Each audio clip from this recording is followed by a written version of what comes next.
Okay, so we've got the upwards facing dog, so it's the opposite this time of the downward facing dog.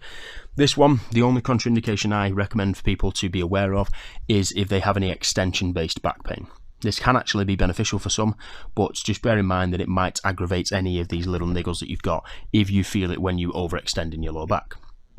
Keeping that in mind, you always want to perform this exercise under slow, controlled movement. So you just lie on your front, hands in roughly the press-up position, take your legs slightly wider, because all this does is allow, again, to anchor the hips down to the ground and try and encourage the extension throughout the mid-back up to the cervical spine, rather than just the lumbo-pelvic position that we tend to see when a lot of people do this movement. Hands roughly shoulder width apart. All you're going to do is press through your palms slowly. Lead with the chin, looking up to the ceiling, okay? Trying to think about taking the chin as far away from the pubic bone as possible.